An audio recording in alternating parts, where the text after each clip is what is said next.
Episode 3 محبت ایک جنون. Please subscribe, like my channel اور کمنٹ ضرور کریں. وہ ایک سنسان کچی سڑک تھی. وہ بیگ ہاتھ میں لیے جا رہی تھی. ایک گاڑی اس کے سامنے آ کر رکی اور دو عورتیں اس گاڑی سے نکلیں اور ایک دم رک گئی. ان لوگوں میں سے ایک آدمی نے اس کا بیگ لیا. یہ کیا کر رہے ہو تم لوگ؟ ایک آدمی نے عورتوں کو اشارہ کیا. وہ عورتیں آگے آئیں. پریشا ایک دم پیچھے ہوئی. ان عورتوں نے سختی سے اس کا ہاتھ پکڑا ہوا تھا اور گھسیٹتی ہوئی گاڑی تک لائیں. چھوڑو مجھے، چھوڑو. وہ اپنے ہاتھ پاؤں چھڑانے کی کوشش کرنے لگی. ان عورتوں نے اسے گاڑی میں بٹھایا اور گاڑی زن سے چل پڑی. وہ پورے راستے چیختے چلاتے ہوئے آئی پر اسے سننے والا کوئی نہیں تھا. گاڑی ایک فارم ہاؤس میں جا کر رکی اور اسے اندر لایا گیا. یہ ایک سنسان علاقہ تھا جہاں دور دور تک کوئی آبادی نہ تھی. اسے کمرے میں لے جایا گیا.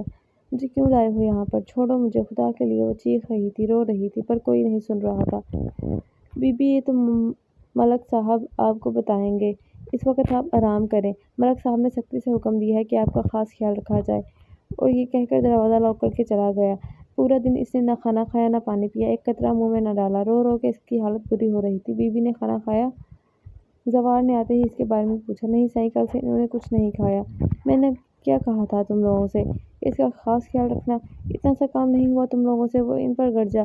صحیح، ہم نے پوری کوشش کی پر وہ نہیں مانی. زوار نے کہا کھانا بھجواؤ، میں خود دیکھتا ہوں. یہ کہہ کر وہ اس کے کمرے کی طرف بڑھا جہاں وہ قید تھی. دروازہ کھول کے وہ اندر آیا. پریشا نے سر اٹھا کر زوار کو دیکھ کر ایک دم سے کھڑی ہوئی اور چلتی ہوئی اس تک آئی. رونے سے اس کی آنکھیں سوجی ہوئی تھیں. زوار کے دل کو کچھ ہوا. کیوں قید کیا ہے تم نے مجھے یہاں؟ زوار نے پہلی بار اسے یوں بکھرا ہوا دیکھا تھا. نہ تو وہ غصے میں تھی اور نہ ہی آواز میں سختی تھی. آج اس کی آنکھوں میں اسے بہادری کی جگہ بے بسی نظر آئی. لیکن پھر اپنے ٹون میں بولا، اتنی جلدی بھول گئی ہو کہ کیوں قید کیا میں نے تمہیں؟ پریشا کو ایک دم سب یاد آیا. دیکھو میں نے تم سے معافی مانگی ہوں. میں تم سے معافی مانگتی ہوں. پلیز مجھے معاف کر دو. جانے دو مجھے. اور رونے لگی. اتنے میں ملازمہ کھانا لائی. زوار نے اسے کھانا پکڑا اور پریشا کا ہاتھ پکڑ کر اسے بیڈ پر بٹھایا. یہ کھانا کھاؤ. نہیں دیکھو مجھے نخرے مت دکھاؤ. چپ چاپ کھانا کھاؤ. وہ خاموش بیٹھی روتی رہی. مجھے آزاد کر دو پلیز، جانے دو. وہ پھر سے اس کے سامنے منت کرنے لگی. پہلے کھانا کھاؤ پھر آزاد کر دو گے مجھے؟ زوار کو اس وقت ایک چھوٹی سی بچی لگی جو کسی ٹافی یا چاکلیٹ کے لیے کھانا کھانے کو تیار ہو جاتی تھی. وہ سوچ کر بولا ہاں اور اس کی ایک ہاں پر اس کی آنکھوں میں خوشی کے دیے جلنے لگے اور چپ چاپ کھانا کھانے لگی. زوار اٹھ کر چلا گیا. وہ جب واپس آیا تو وہ کھانا کھا چکی تھی. Very good. اتنی جلدی ہے تمہیں آزاد ہونے کی. آؤ کرتا ہوں آزاد تمہیں. باہر چلو. پریشا نے اسے عجیب نظروں سے دیکھا اور اس کے ساتھ آئی. لاؤنج میں کچھ لوگ بیٹھ چکے تھے. پریشا کی ریڑھ کی ہڈی میں سنسناہٹ ہوئی. یہ ہمارا نکاح ہے آج. پریشا کے کانوں میں ایک دم بم پھٹا. کیا؟ وہ شاک میں تھی. ٹھیک سنا ہے تم نے، نکاح ہے آج ہمارا. آپ ایسا نہیں کر سکتے. وہ پیچھے ہٹتے ہوئے بولی. میں نے تمہیں کہا تھا نا میں کچھ بھی کر سکتا ہوں. کہا تھا نا کہ زندگی بھر میری صورت ہی دیکھتی رہو گی، ساری زندگی یہیں رہو گی. پر آپ نے کہا تھا کہ مجھے آزاد کر دیں گے. وہ ہنسا. کر تو رہا ہوں آزاد. تمہیں ہر طرح کی آزادی ہوگی پر میرے نام سے تمہیں کبھی آزادی نہیں ملے گی. نہیں میں یہ نکاح کبھی نہیں کروں گی. وہ اسے چھوڑ دے. منہ بند کرو اپنا. وہ زور سے چلایا. تم کسی کی منگیتر تھی، اب نہیں ہو. سمجھ آئی؟ تم میری ہونے والی بیوی ہو. یہ بات آپ اپنے دماغ میں بٹھا لو. میں یہ نکاح کبھی نہیں کروں گی. سمجھے؟ تم کبھی نہیں تو ٹھیک ہے پھر نکاح کے بغیر ہی میرے ساتھ رہو. پریشا کا دل ایک دم سے سگڑا. سوچ لو تمہارے پاس 1 گھنٹہ ہے کیونکہ رہنا تو تم نے ہر حال میں میرے ساتھ ہی ہے. یہ تم پر منحصر ہے کہ نکاح میں ہو یا بغیر نکاح کے. کہہ کر وہ رکا نہیں تھا اور پریشا پتھر کی طرح ہو گئی تھی. وہ کمرے میں جا کر رونے لگی. یہ کیا ہو گیا تھا اس کی زندگی میں؟ ایسا تو کبھی نہیں سوچا تھا اس نے. کافی دیر ہو گئی تھی. یوں روتے روتے اسے فہد کا خیال آیا. کتنا پیار کرتا تھا وہ اسے.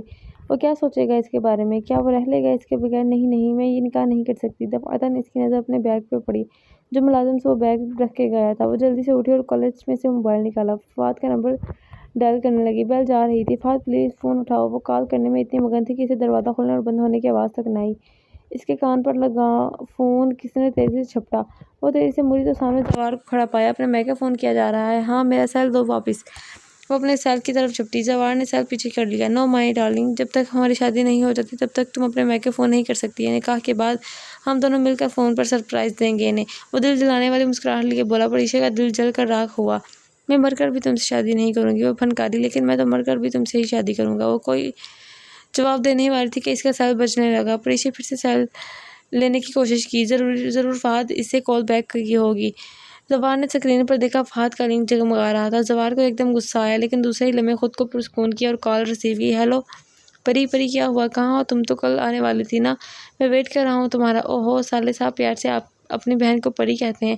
نائس نیم، سوٹ بھی کرتا ہے ان پر۔ وہ پریشا کی طرف دیکھ کر مسکرایا۔ کیا بکواس کر رہے ہو؟ کون ہو تم اور پری کہاں ہے؟ اتنے بے صبری کیوں ہو رہی ہے صالح صاحب؟ آپ کی بہن بالکل ٹھیک ہے ہمارے پاس۔ پریشا ایک دم بولنے لگی کہ زوار نے اسے آنکھیں دکھائی اور چپ رہنے کا اشارہ کیا۔ پریشا ایک دم ڈر گئی۔ تمہاری ہمت کیسے ہوئی میری پری کو اپنا کہنے کی؟ بہن نہیں منگیتر ہے وہ میری۔ فہد کو غصہ آیا۔ ہمت؟ ہاں وہ کہہ لگا کر ہنسا۔ ہمت کی بات تو نہ ہی کرو تو اچھا ہے۔ ہماری ہمت اب تمہاری بہن بھی دیکھ چکی ہے۔ وہ بار بار پریشا کو اس کی بہن ضرور کہہ رہا تھا اور فہد وہاں غصے سے پاگل ہوئے جا رہا تھا۔ منہ توڑ دوں گا تمہارا اگر تم نے یہ لفظ دوبارہ کہا۔ کہاں ہے پری؟ فون دو اسے۔ فہد کا اتنا کہنا تھا کہ زوار اتنے زور سے دھاڑا کہ خود پریشا بھی ڈر گئی۔ زبان سنبھال کے بات کرو ہم سے، ہم ملک زوار ہیں۔ تم منہ توڑو گے ہمارا، اس سے پہلے ٹانگیں توڑ دیں گے ہم تمہاری اور تمہارے جسم کی بوٹی بوٹی کر کے کتوں کے آگے ڈال دیں گے ہم۔ دوسری بات یہ تمہاری پری نہیں بلکہ ہماری ہونے والی بیوی ہے۔ اب یہ تم پر منحصر ہے اسے بہن بناؤ یا بھابی۔ اور ہاں آئندہ یہاں اگر دوبارہ غلطی سے بھی فون آیا تو ہم اپنی بات پر پورا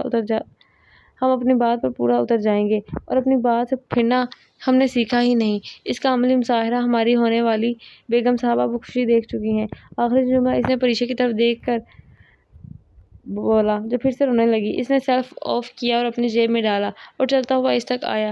میرے خیال میں 1 گھنٹہ ہو چکا ہے۔ تو کیا فیصلہ کیا تم نے؟ پریشا کا آخری دیا میں بجھ گیا تھا۔ آخری دیا بھی بجھ گیا تھا۔ میں تیار ہوں۔ اس کے سامنے ایسا کہتے ہوئے وہ 100 بار مری تھی۔ ویری گڈ، کافی عقل مند ہو۔ چلو۔ وہ مرے قدموں کے ساتھ اس کے ساتھ چلنے لگی۔ پلیز ہمارے چینل کو سبسکرائب ضرور کریں، لائک اینڈ کمنٹ میں ضرور بتائیں آپ کو ناول کیسا لگا۔ اللہ حافظ۔